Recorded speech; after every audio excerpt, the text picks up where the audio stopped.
Have you ever wondered what it would feel like doing good for the world? Have you ever wondered how that could be done in a sustainable manner? Emprogage is doing both of those things, using the core values of empathy, proactivity, and engagement. If you want to find out more, or if you want to join us in making the world a better place, go to emprogage.sc and let's co-create a better world.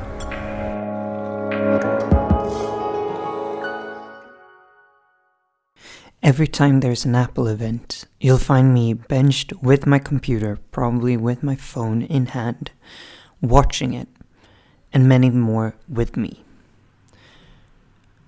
I think of it as being part of a tribe, as I'm part of something bigger than myself. It's not really about the new iPhone or the design of the new iOS or the OS X. It's about the design of my experience of this tribe. Good morning. You're listening to Caspian with a riff on design.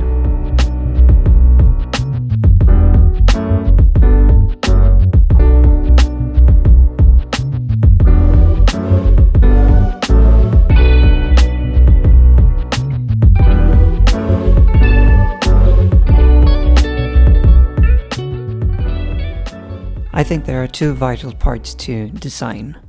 One of them is the aesthetics, the beauty of whatever you're designing, how pretty it looks. The other one is how functional it is.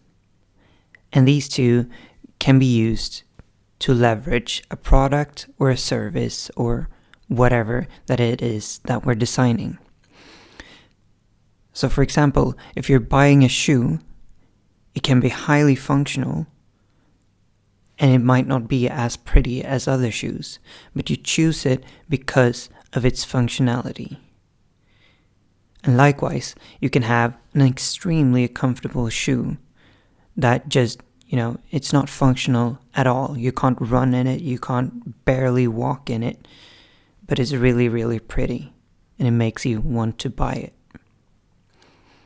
The same goes for practically every service, every product, and everything that you possibly can consume in your life. The same goes for relationships. The same goes for systems that you use. The problem with design, I think, occurs when neither of these two are fulfilled, when the product is neither functional nor beautiful. I've been encountering a couple of systems lately, IT systems, in which I've had to interact in different ways. One of them has been in the university, where we have a digital sort of classroom where teachers can put up exercises, they have our grades and all of the information that we need.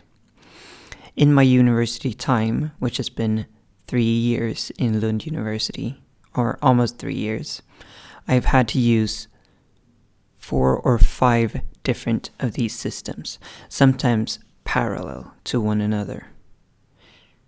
And we've talked a lot about this in the class, and the baseline of this is that it's bad design.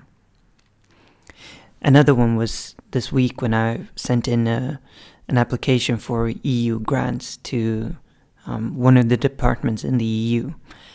And just to get the application form, or the e-form, which I had to fill in for our 3 cooperating parties, I had to sign up at 2 different portals using the same in-log.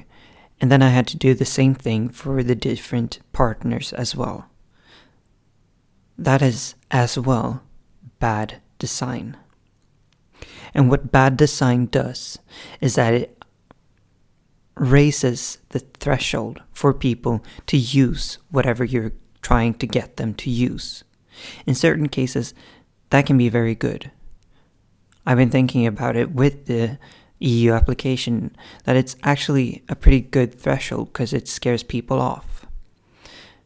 But what it also does is that it doesn't give people an opportunity to use it.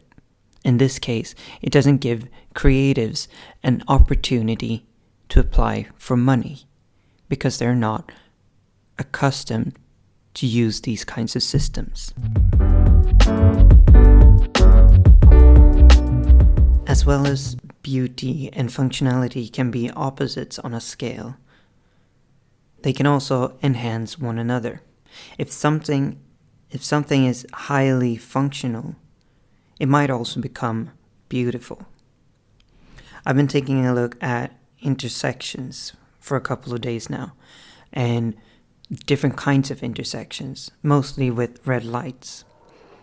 And the way they're designed, the way that someone has thought out of how traffic is going to flow through these roads, it becomes beautiful because it's so highly functional. The same goes, at least for me, with the iPhone, of how simple it is, of how functional it is. It also becomes beautiful in my eyes.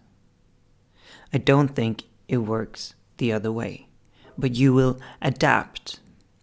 If you find something very beautiful, you will start perceiving it as functional as well, or you might at least perceive it as functional.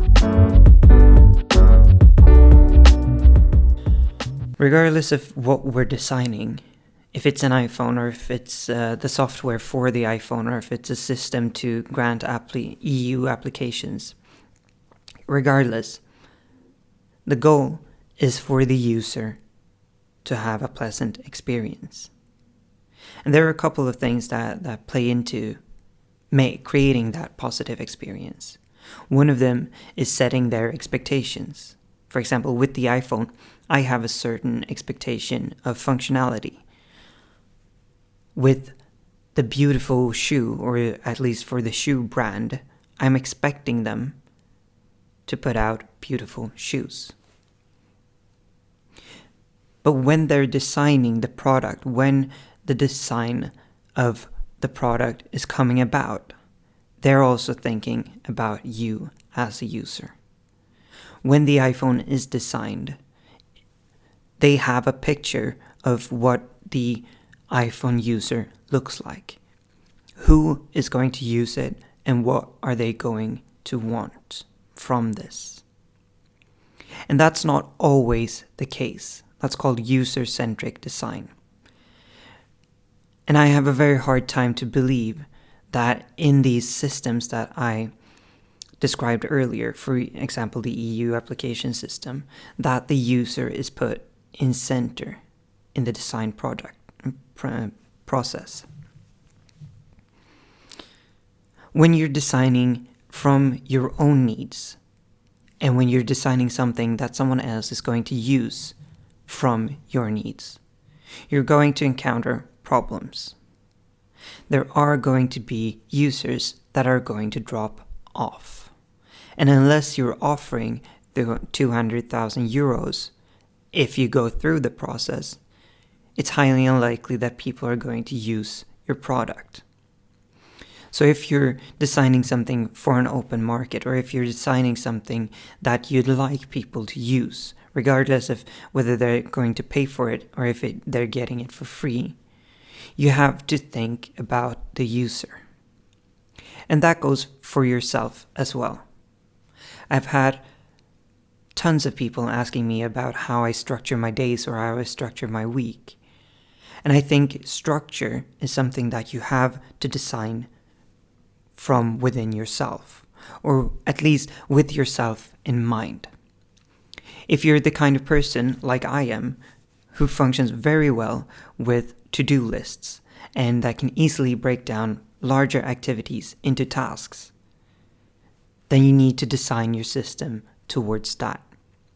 But if you're someone who can't follow a to-do list for shit, and you can't break down large activities into tasks, then that might not be the way to go.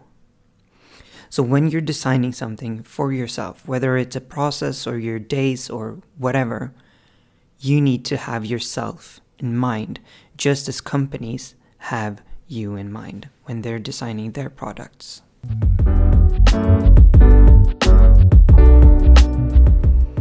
And this is really, really important to keep in mind for when you're designing your next project or when you're designing your next life change, especially now that we're getting close to New Year's.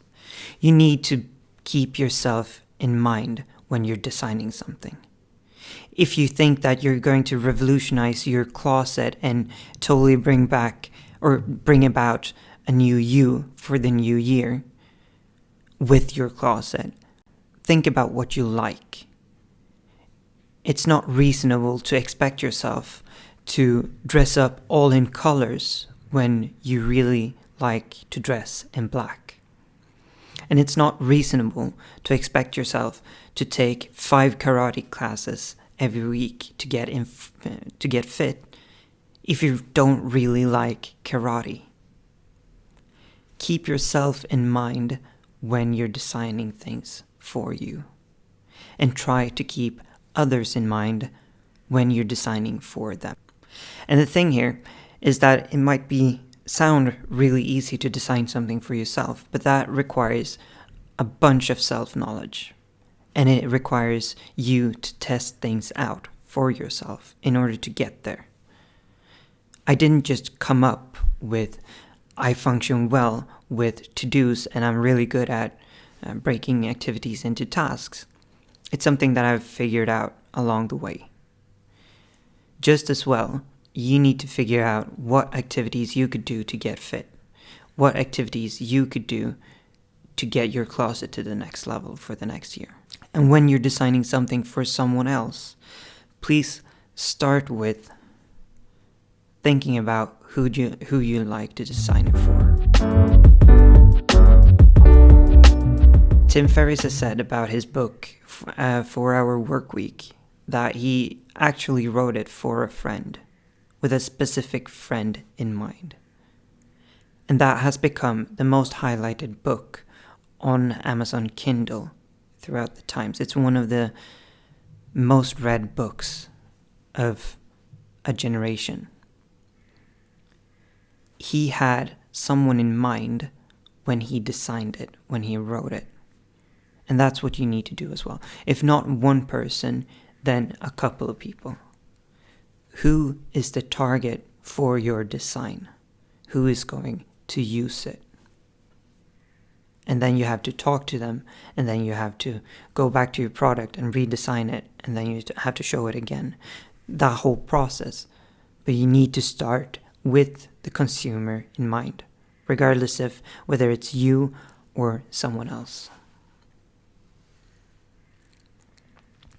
So what I want you to do, and what I'd like to encourage you to do, is to think of a design, whatever in your life that you need to design. It might be your morning routines, it might be your way of structuring your day and week, it might be your closet or a project for next year. Regardless, I want you to start by writing a description of the person who's going to use it, and from there take the design process onward. Thanks a lot for listening to this week's episode with Caspian with a riff on. I really, really appreciate you taking this time to listen to this. And if you feel like you've gotten something out of it, if you feel like you've had a new idea or got something useful from listening to me, please share this with someone that you think will have the same experience. Until next time, take care.